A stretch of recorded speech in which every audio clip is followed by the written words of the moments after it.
Muy buenas amigos de Agenda Económica. Una vez más con ustedes, agradeciéndoles siempre su compañía.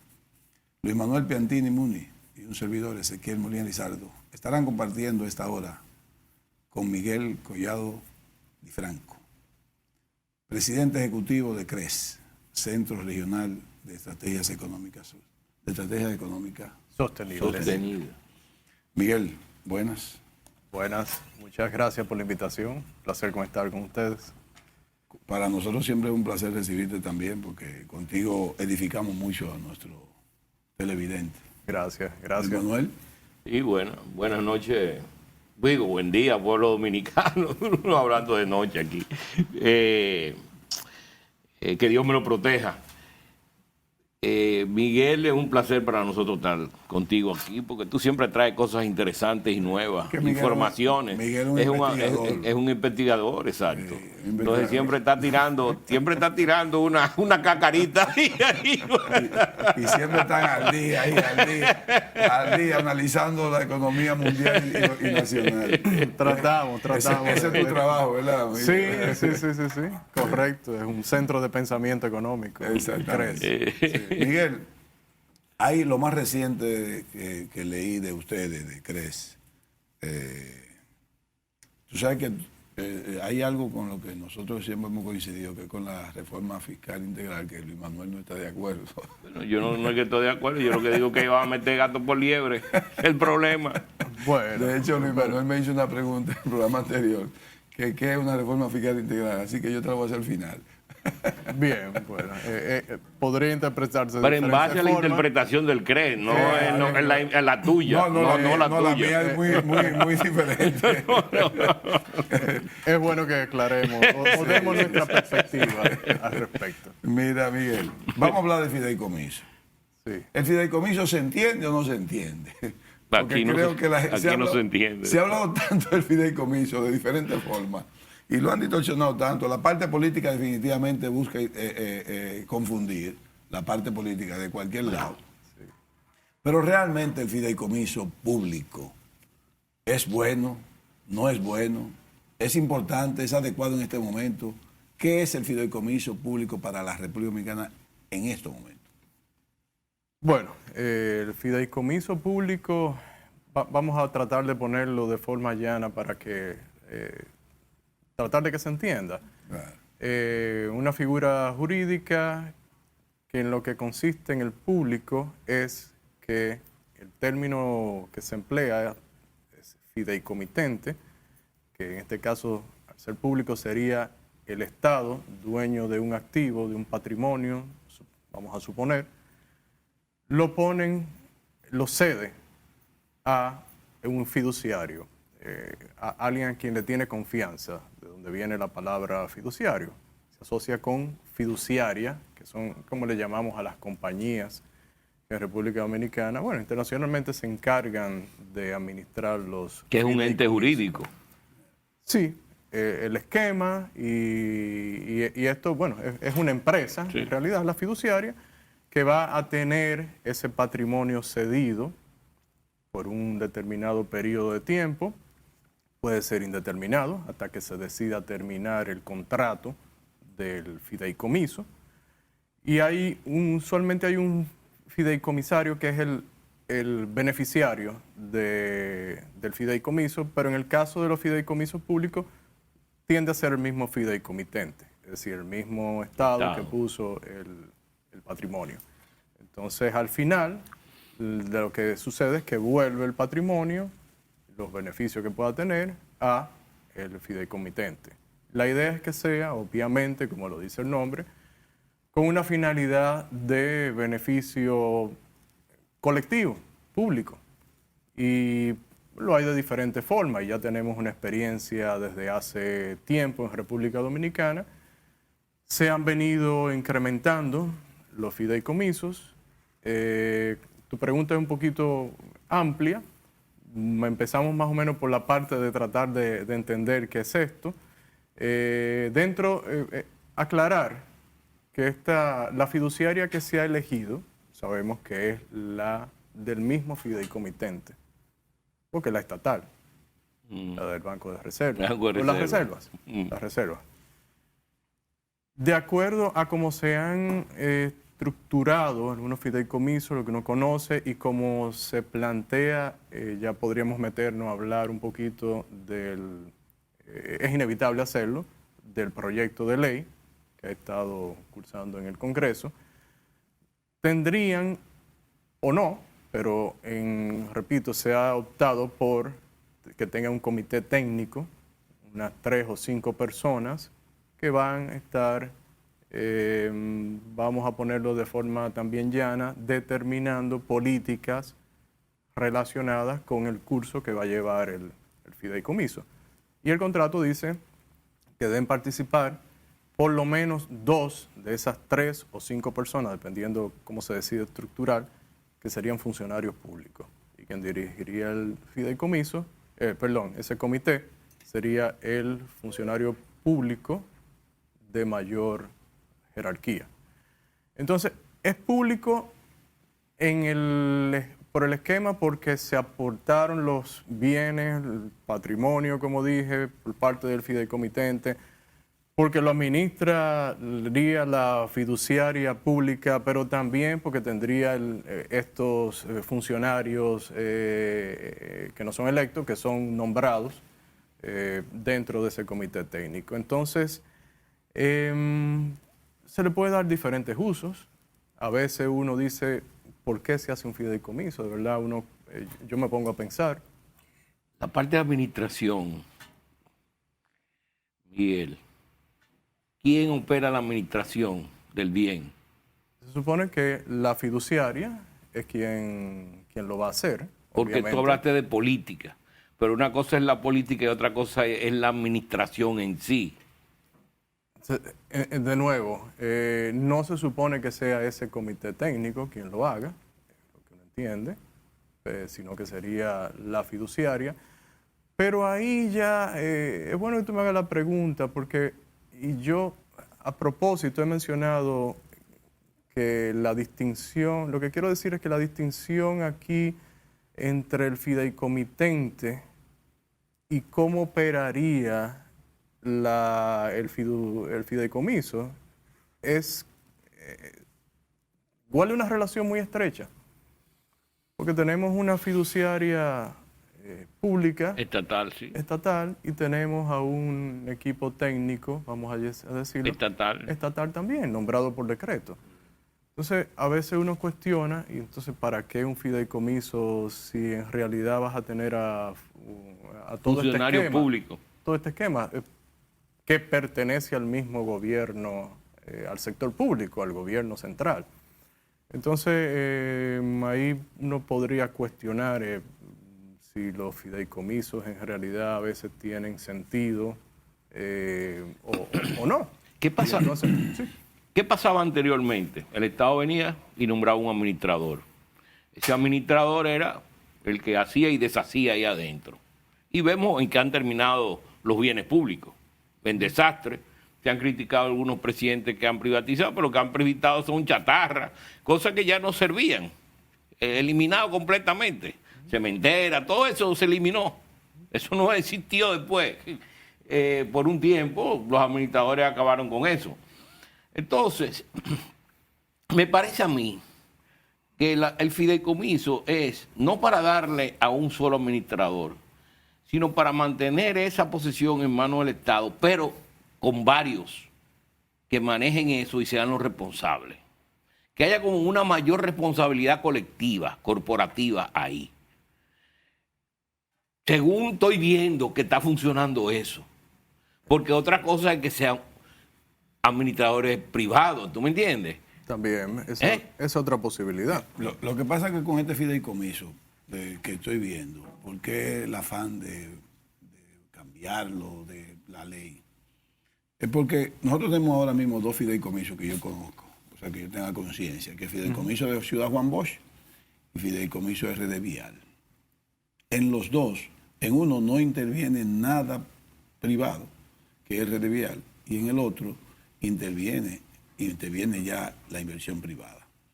En el RD Vial, lo que conozco de él es que el Estado cede la administración de los peajes, pero demanda recursos del fideicomiso de reserva para poder darle mantenimiento y ampliar las carreteras en caso de que sea necesario.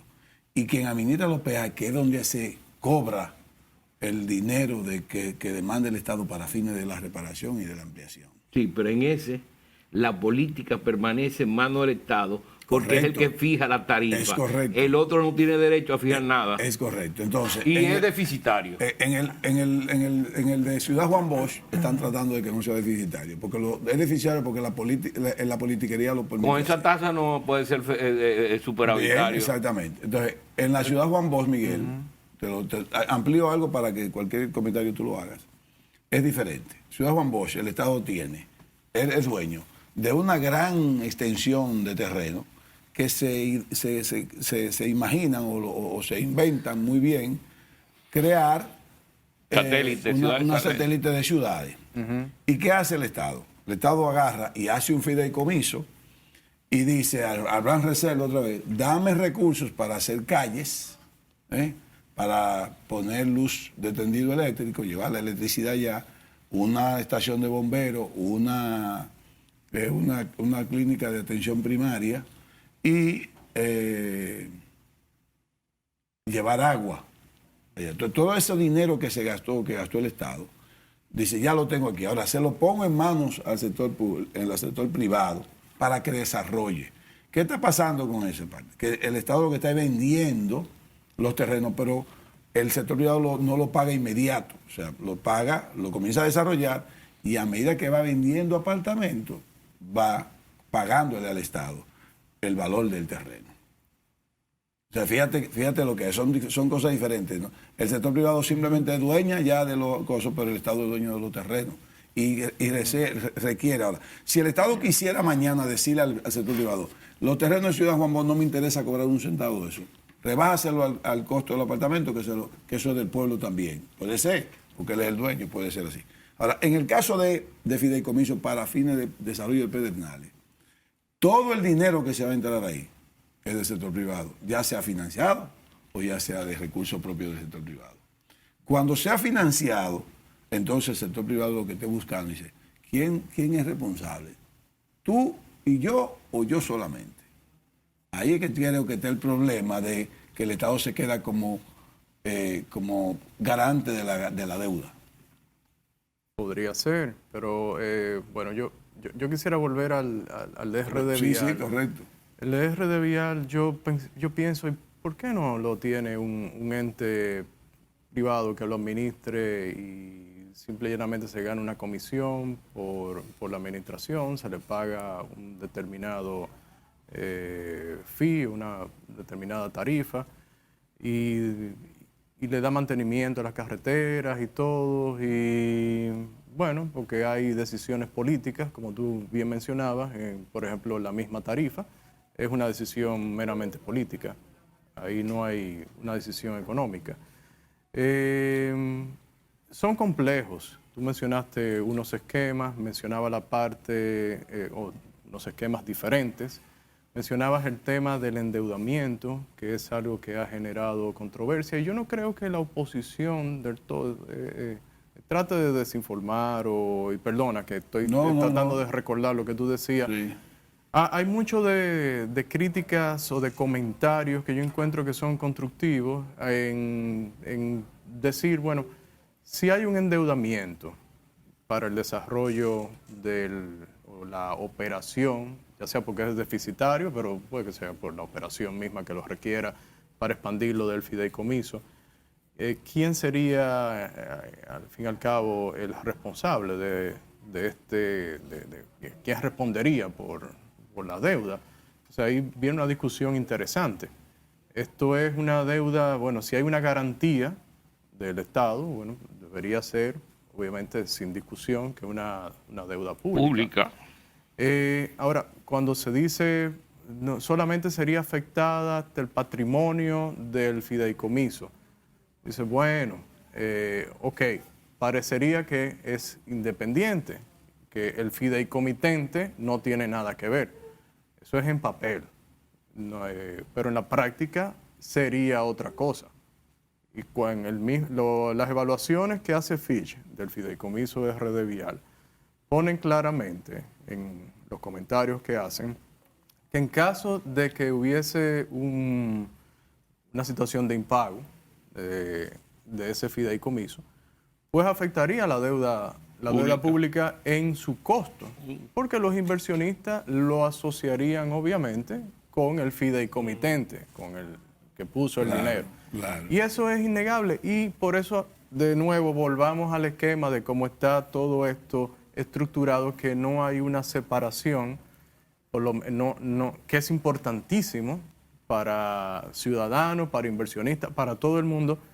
Y ciudadano es importantísimo, porque esto debe estar al servicio precisamente de la gente, estos fideicomisos. Entonces, el ciudadano no, cuando lo entiende de así, lo ve que es es público.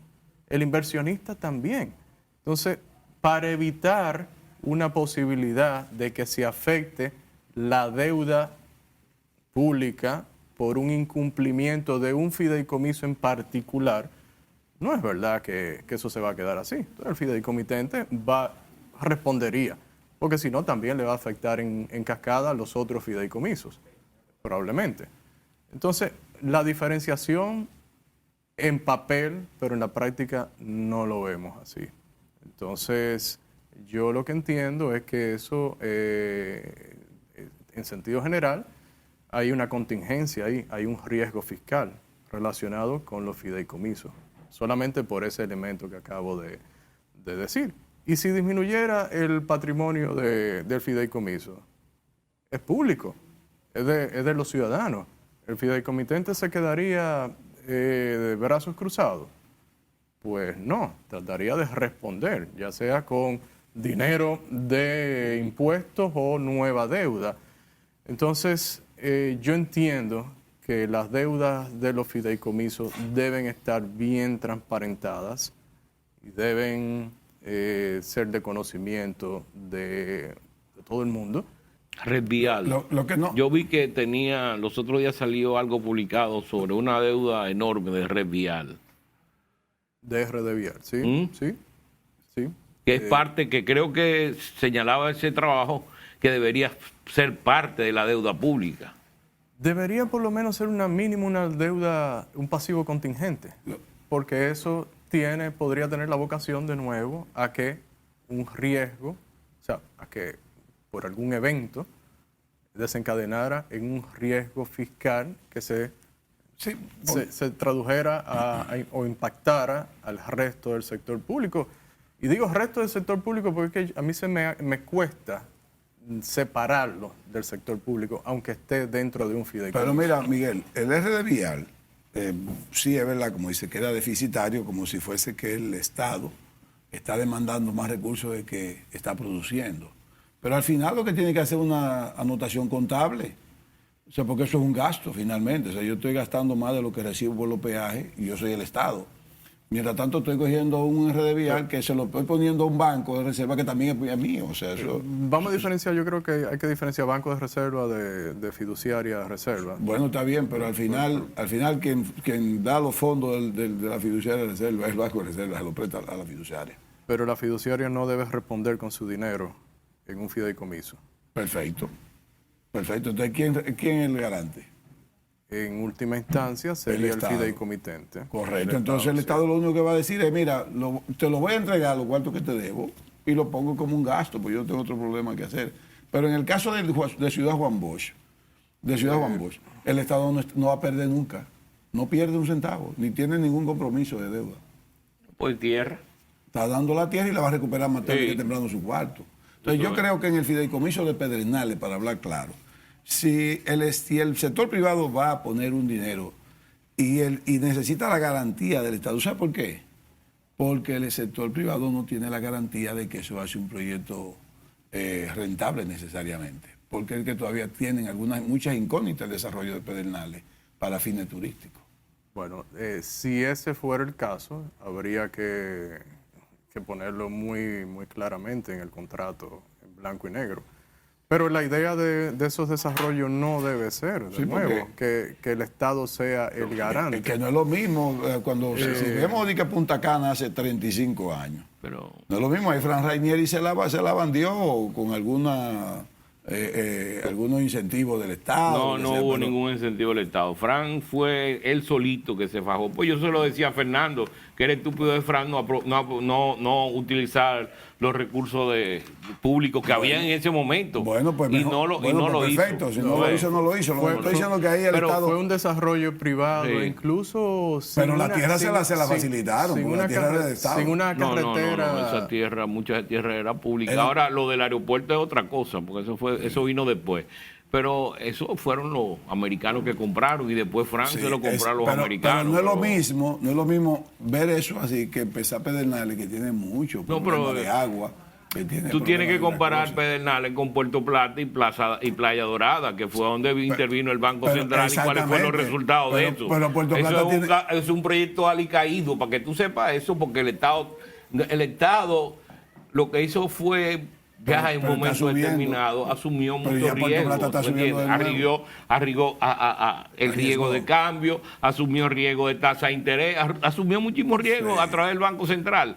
Pero bueno, yo creo que el público, otro tema, para que sea más, porque esto es muy técnico, tú sabes, y la gente quiere oír cosas. Lo que no queremos nosotros, lo que queremos es demonizar, o sea, satanizar el fideicomiso. No, pero es complicado. Pero el interés de uno, por lo menos, debiera ser que las cosas estén claras. Correcto. Y que lo que sea un pasivo posible o real, efectivo, que afecte al Estado, al fideicomitente, pues eso quede bien transparentado. Exacto. Y que la población lo conozca. Exacto. Vamos al cambio comercial.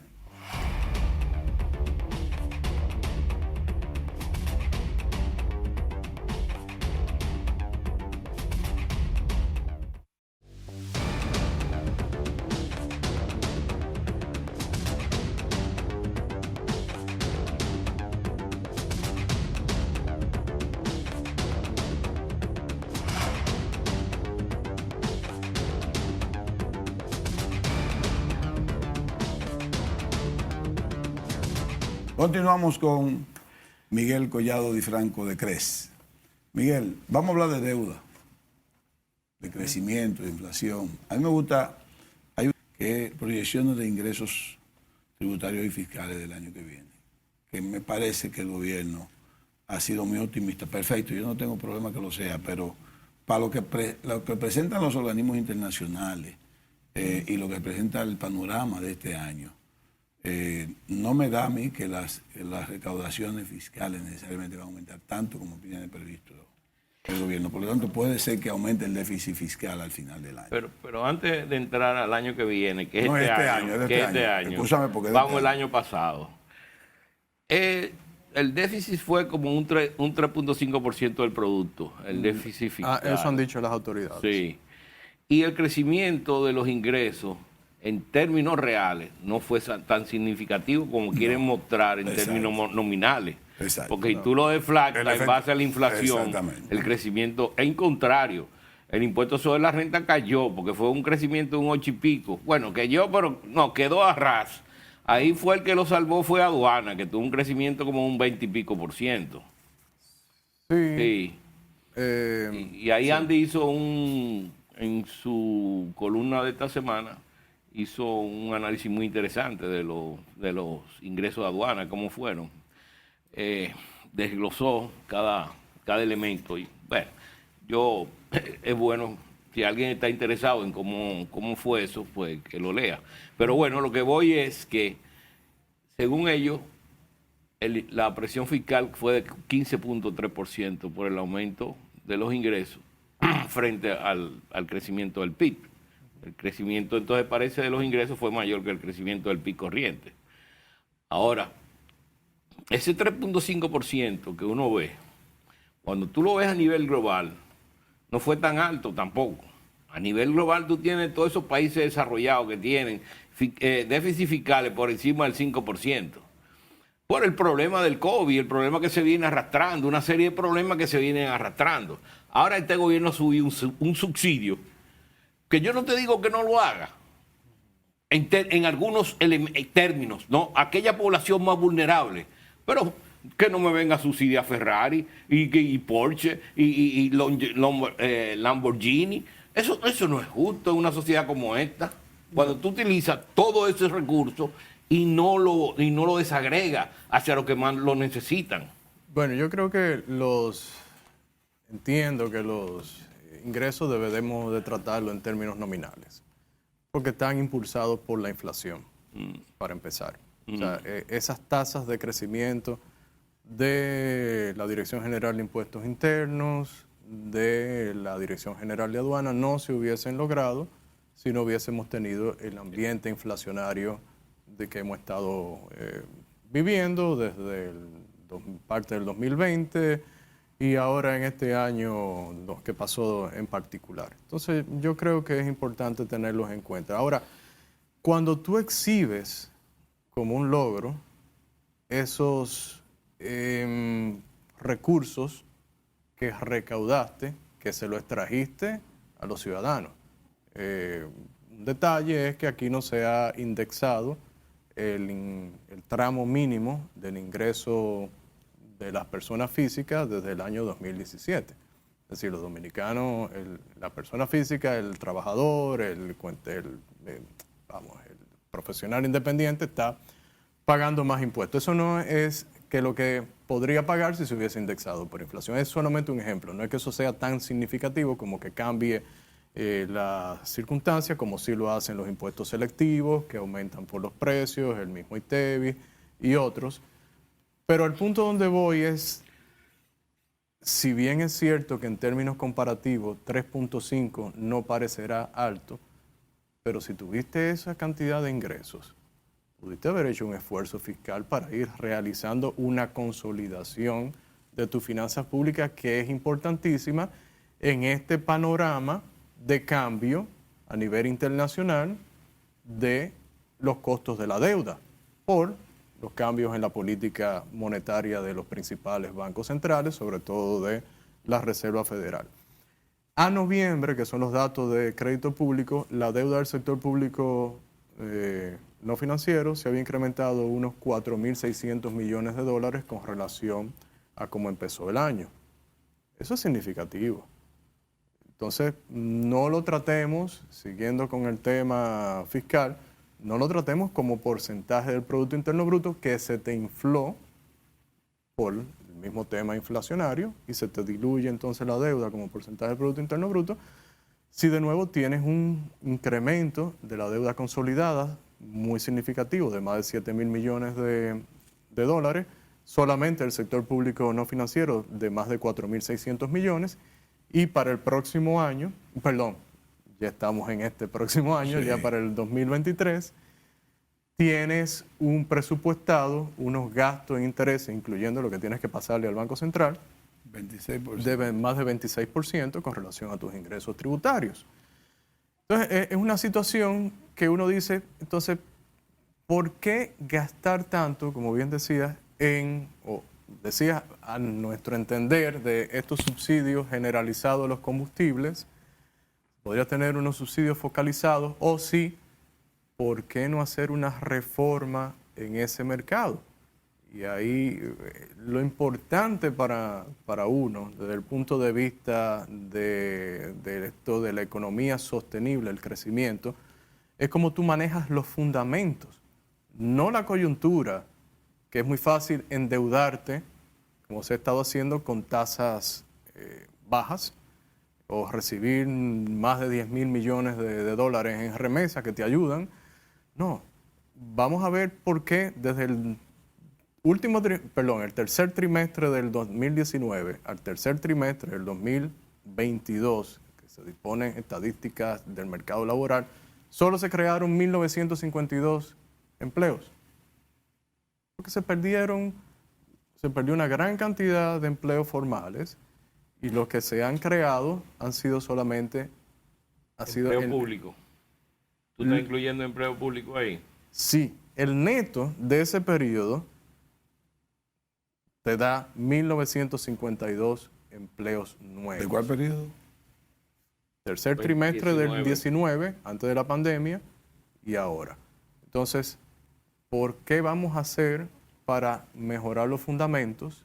Y ahí sé que estoy disgregando un poco, pero donde quería volver era al tema de si estamos subsidiando los combustibles, ¿por qué no hacer una reforma en ese mercado? Hay un proyecto de ley de hidrocarburos desde el año antes pasado, pero no ataca los fundamentos. Entonces, esa podría ser una oportunidad muy buena. ¿Por qué los combustibles se mantienen altos y la estructura de mercado, los impuestos, los márgenes que tiene fijados por ley?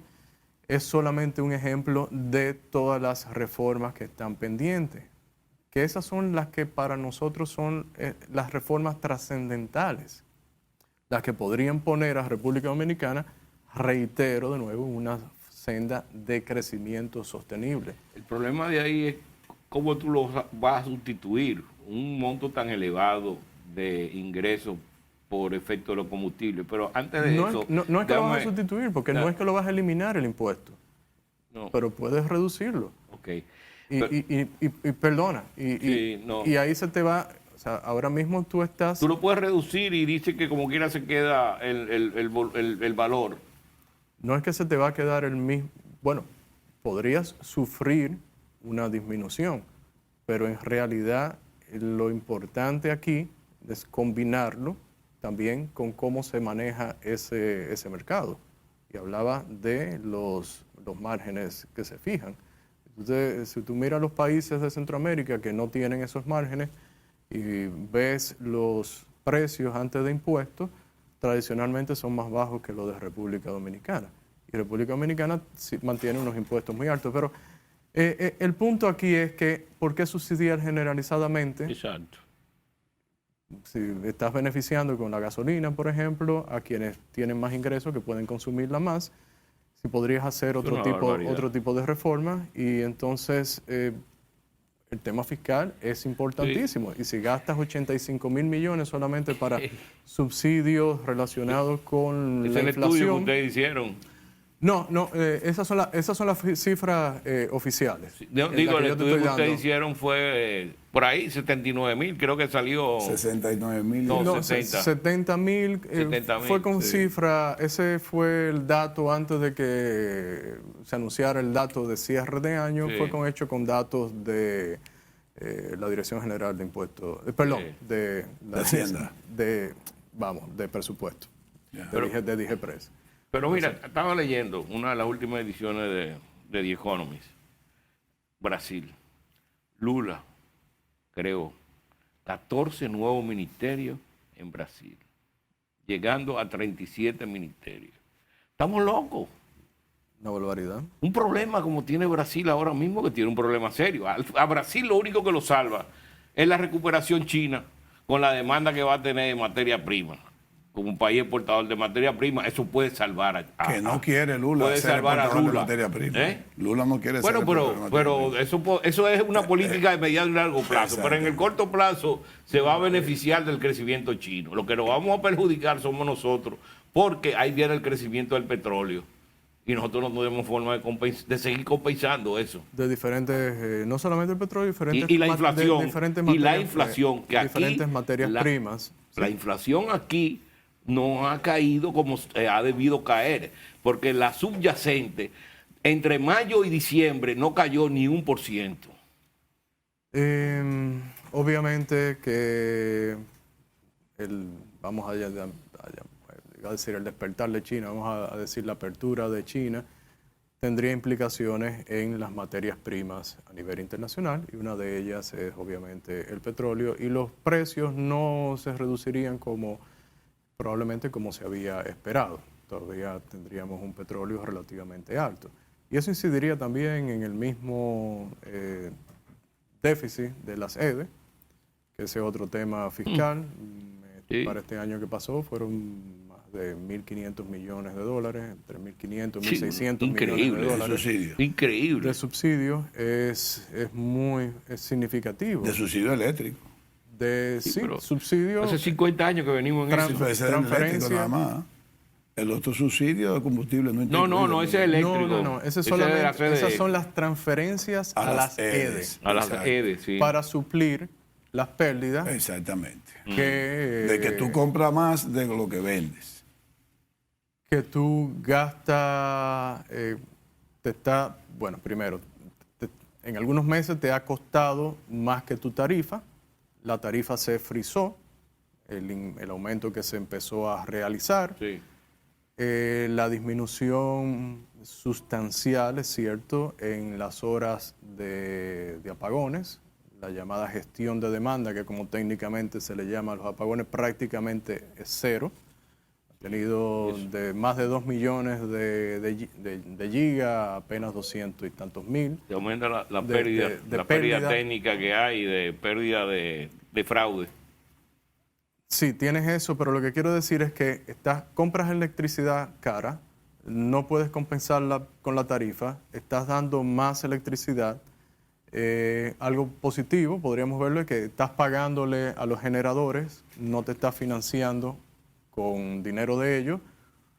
Todos esos elementos, además de que se te incrementan los costos operativos, los gastos operativos de las EDES, crecieron el año pasado, disminuyes empleomanía, sin embargo, el costo promedio por empleado subió. Es un poco mayor que en los años anteriores, 2021, 2020. Subieron salario. Entonces, todo eso se combina para que tengas ese tema. Y para terminar, esa es otra reforma estructural pendiente. Pero voy a eso. CPEN no tiene pérdida. Si tú no compras la energía antes, no te la dan. Entonces, ¿por qué en una parte del país se puede aplicar un sistema y en otra parte del país no? Yo creo que ahí volvemos al tema de inicio del programa. Porque, y es la parte política directo el Estado, el sector público. Pero no es, privado. pero es que entonces dénselo a CPEN. Pero es que las EDES no quisieron, el sector privado no quiso encargarse de las EDES por el populismo y clientelismo. Bueno, ahí de nuevo, vuelvo al tema. Devolvieron las EDES. Al tema de lo político. Lo político, si domina las decisiones, si permea todo, tenemos que saber que nos vamos a circunscribir al corto plazo, a decisiones populares que financieramente sabemos no son las mejores, y si lo puedes resolver endeudándote, es decir, pasándole el costo para adelante a otra gente, entonces lo vas a hacer. Pero tenemos 50 años en eso, Miguel. No es corto plazo, es 50 años que tenemos en eso. Creo que es un chin más. Creo que es un chin más. Creo que es un poquito más. Pero además, ese nivel de endeudamiento que tú dices, hay como la tercera parte de la CDE. El déficit de la sede representa casi el 39% del déficit del gobierno. Mi punto es el cortoplacismo en las decisiones. No es que esto es de corto plazo, tú tienes razón, pero el problema es que como las decisiones se circunscriben a 4 años, tal vez a 8, si hay una reelección, pues entonces mover lo que está pasando poco hacia adelante, pero nunca resolverlo. Y ese es el ámbito de lo político. Y el punto es sacar las EDE de ese ámbito, para que esos 50 años de lo que tenemos, de ese problema que tú dices, lo interrumpamos. Vamos a la pausa comercial.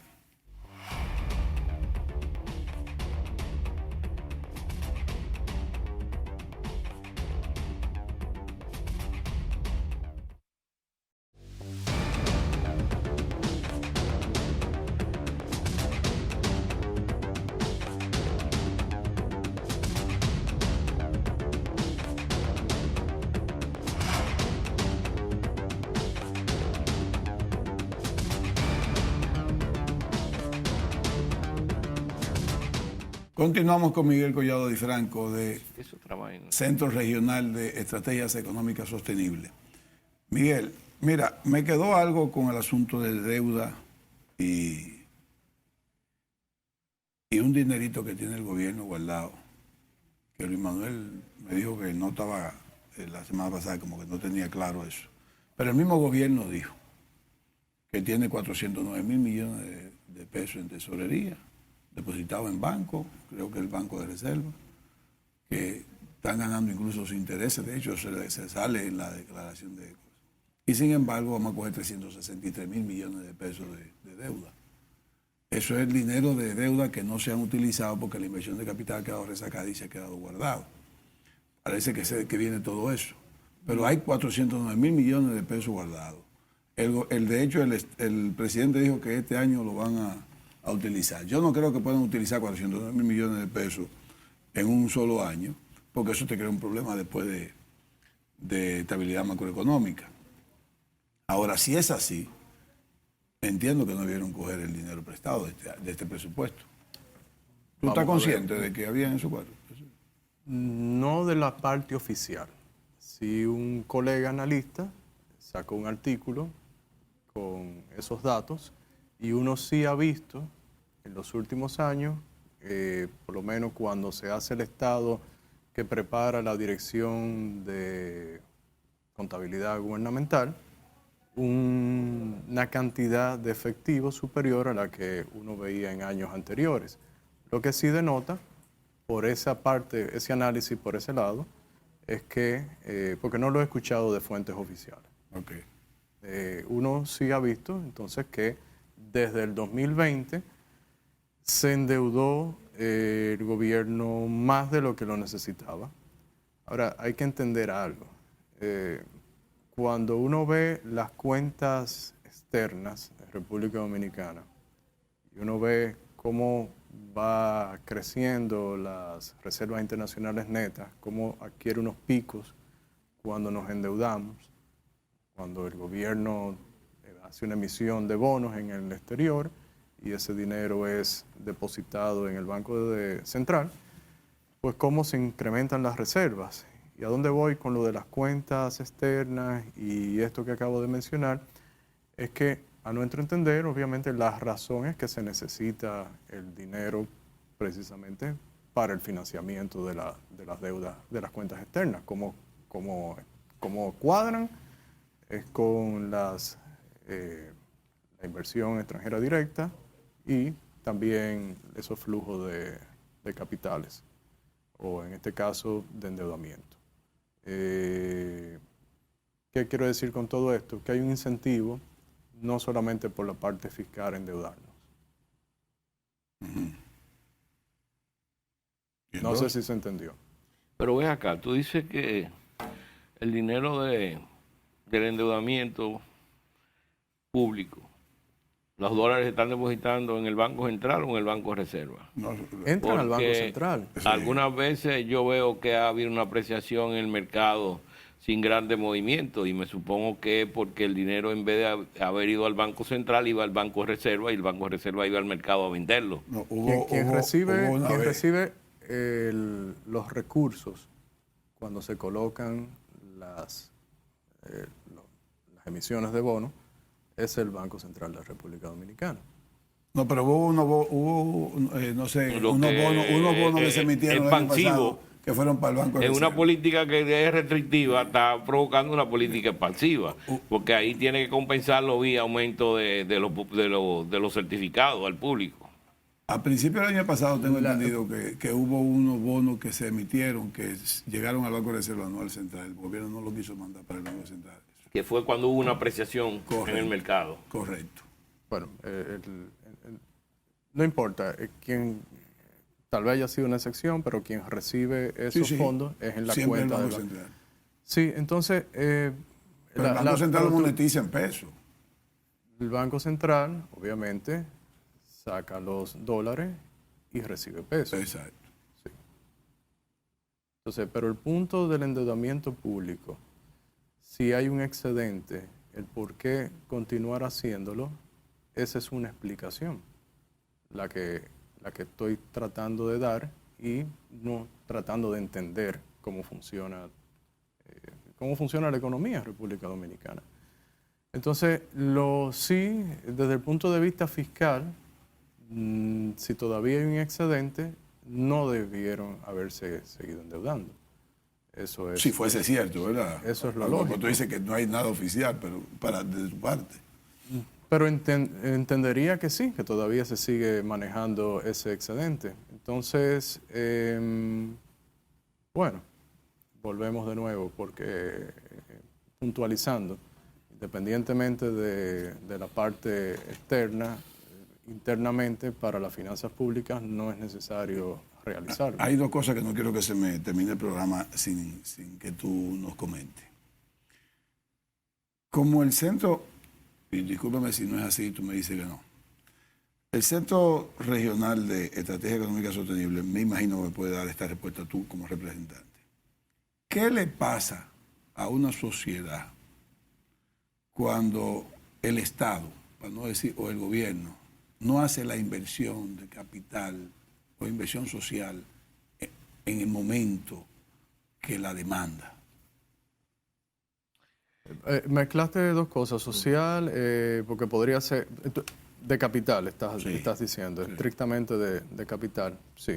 Bueno, miren, yo creo que el debate de si se ha gastado tanto, ha sido muy poco en obras públicas, yo creo que debemos de tomarlo con un poquito de cuidado. Si es cierto que se ha estado gastando menos que el promedio de años anteriores, tampoco es que sea tan significativo. Mi preocupación es, estamos de acuerdo en que tú necesitas bienes activos. Eso es importante, carreteras, puentes y todo lo que es relacionado con eso. Presas, que son importantísimas. Ahora bien, y que si obviamente tú consumes, el gasto corriente lo consumes en un año. Entonces, podría tener prioridad. Pero a mi entender, lo que deberíamos estar viendo es cuáles de esas obras podrían estarse realizando sin necesidad de tomar endeudamiento, sin necesidad de emplear recursos del contribuyente. Entonces, para mí, eso sería parte del debate que no deberíamos descuidar. ¿Son importantes las obras de infraestructura? Lo son. ¿Es importante la inversión de capital? Lo es. Estamos de acuerdo. Y uno preferiría que si hay un endeudamiento público, se gaste más en activos, ese pasivo se traduzca a activos, que serían esas inversiones. ¿Qué tiene Miguel? Los depósitos del sector público en la banca están en 271.000. El doble del año pasado, en pesos. Y en dólares están en 640 millones de dólares. 3 veces más que el año pasado. Es un dato importante que acabas de dar. Bueno. ¿Tú querías que lo buscara? Ya lo busqué. Entonces yo creo que no se necesita el endeudamiento, pero bueno, cada quien tiene una estrategia. Su gobierno hay que dejarlo que manejen como ellos. Desde el punto de vista fiscal, de ser así, no se necesitaría. Correctamente. La otra parte, Miguel, el encaje legal que autorizó, liberar el encaje legal que autorizó el Banco Central, que no es adicional, que recibió un dinero que ya estaba liberado y que lo recibió y lo dejó mejor para liberarlo de nuevo. Me parece que es una buena estrategia para principios de año. Me parece que es una estrategia. Porque todavía se puede apostar a una inflación de 4% para este año, más o menos 1%. Pero podría crear eso un poquito de desestabilización en materia macroeconómica a partir de que tenemos que controlar la inflación. Aunque para principios de año yo creo que tienen tiempo para... ese espacio de tiempo para poder después hacer manejos macroeconómicos. En realidad, partamos primero de algo de fundamento. Para mí, que yo no veo al Banco Central como un promotor de sectores en particular. Entonces, lo veo, pido un marcado interés en el sector inmobiliario, en la parte de construcción. En realidad, yo creo que uno no lo esperaba esta decisión, porque es un ambiente precisamente de que tú lo que quieres es controlar el crédito vía el incremento en las tasas. Entonces, realizas esta liberación del encaje, que puede ser paulatino, como tú dices, a principio de año, pero definitivamente no concuerda dentro del marco de la política monetaria que se ha estado llevando a cabo. Yo comenté eso con un amigo economista y me dijo, mira, conociendo la mentalidad del gobernador del Banco Central, de Héctor Valdés, él va a dar por aquí y va a quitar por allá y va a mantener el balance. ¿Qué podría ser? Pero recuerda que la inflación es un asunto de comparación de un año con otro. Yo entiendo que con una inflación alta que vamos a compararla a este año, fácilmente que nuestro crecimiento de inflación, el índice de inflación de este año no pasa de 5. El tema con la inflación es que los precios siguen incrementándose. Sí, si nos vamos acumulados, sí. No es que dejan de crecer. Entonces, ese es el punto, en realidad. La tasa de crecimiento podrá ser más baja, pero en realidad tú tienes... pero siempre entendíamos que una inflación de 3% no era mala.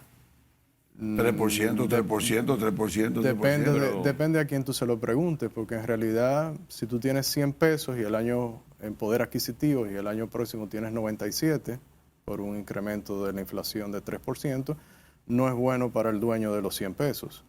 Bueno, está bien, depende No, hay de si en vez de 100 tiene 150. Hay un problema en salario, también el deterioro del poder adquisitivo de la población. Esa es una de las razones. Son los mismos 100 pesos. Bueno, no...